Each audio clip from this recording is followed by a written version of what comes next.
Piss Jeans Half Divorced album review. Let's chat about it. Hey friends, what's going on? John here from What's Spinning here tonight to chat about this latest album and first album in many years from Pennsylvania based sludge punk and hardcore act Piss Jeans. They've been at it for years and been a perennial cult favorite of many, and they are a band that I haven't got a lot of chances to talk about over the years just because they have been on hiatus for quite some time, but I do wish that I talked about them a little bit more. Back in 2005, they made their debut with Shallow after a long string of EPs, and while not the wildest or craziest or most consistent album in their collection, honestly, I was, very glued to their sound at the time. I thought it was something fresh, something new, something revitalizing even. I mean, we got everything from 1-minute blasts of classic hardcore to spiraling 7-minute noise pieces. The band had a lot to offer, and most importantly, they had a lot of personality. I was even more into them on their follow-up album, the Hope for Men album. This thing is much more rowdy and noisier and wild than their debut, but they did all of that while keeping their personality intact. But for me, the album is a lot better just because it has that really full sound, and King of Jeans to this day remains my favorite Piss Jeans record. This, to me, was an album of kind of the best of both worlds for their sounds. The spiraling, longer, noisier, sludgier cuts as well as the rowdier, punkier cuts. You got a lot of both of them here. And honestly, if anything, the one thing that's impressed me about Pissed Jeans over the years is their consistency. Like their next album, Honeys, I didn't enjoy it as much as their first few albums, but this was easily their wildest release to date. And Hope for Love, their last album, while not their best, it is one of their more consistent projects, and it's an album that I do really love, especially as far as the songwriting goes. Now, it has been quite some time, 7 years since we've heard from Pissed Jeans, but they are back with their latest full-length album. It's one of their shorter records, but the singles did catch my ear because a lot of them sounded very much like they haven't missed a step. And on their first album in 7 years, Pissed Jeans sound a lot like Pissed Jeans. Killing All the Wrong People starts this album off, and it is actually a really great intro. It's a pissed off, nasty, winding tune that, it fucks staying on the rails. This track wasn't on the rails to begin with. Constant breakdowns, breakneck drums, and just constant tongue-in-cheek lyrics that I actually personally really love. A lot of their fans do too. And all of this just wrapped up in a pressure cooker of a tune. I mean, I do stress that. This track sounds like it's constantly going to explode, and it often does. It's a really great reminder of who Piss Jeans really are. Anti-Sapio is really great as well. It's one of the most complete sounding tracks, and this one definitely has that old school hardcore sound, and I can say that about a lot of this album. Piss Jeans really did focus on the shorter, more hardcore leaning tunes here, and it shows. There's no bells, no whistles, aggressive lyrics that'll slap you right in the face, and it sounds great. I also really adore Helicopter Parent. This is the equivalent of Piss Jeans, throwing everything at the wall in a big sludgy mess and hoping something sticks, and it does. This is honestly the most dangerous that they've sounded on this entire record. They just sound so ruthless. Every breakdown has a sense of finality to it that I can't help but salute.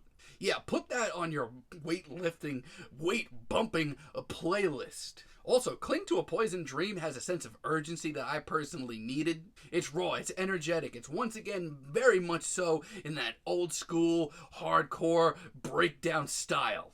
For Piss Jeans at their punkiest, this album absolutely is worth your time. I mean, honestly, it's been 7 years since we've heard from them. I'm just glad that we're not hearing a lot of rust on this album. As a matter of fact, it sounds like they really haven't missed much of a step. Now, while this album is very solid overall, and I'm glad to hear the band, in that consistent direction, this is not their most consistent work. Like $62,000 in Depth. This was a single, and from the second that I heard it, I thought it was a little much. It's got the drive and the explosive nature, obviously.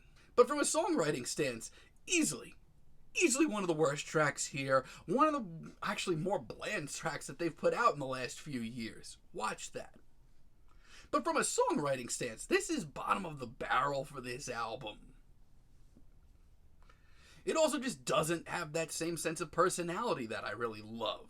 A lot of the same feelings on Everywhere Is Bad. You know, from a distance, this sounds like Piss Jeans by the book, but the closer you look, there's actually quite a bit that's really kind of funky about this track.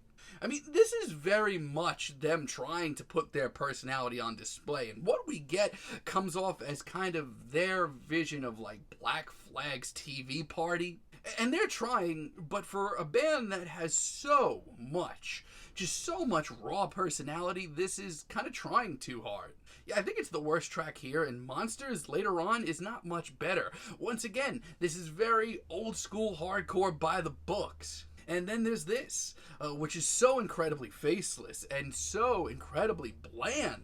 It's some of the worst songwriting I've heard from the band since their early days, honestly.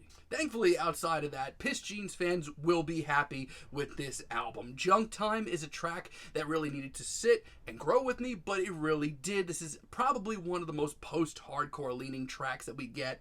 And it's nasty. This track will often explode and just knock your teeth out.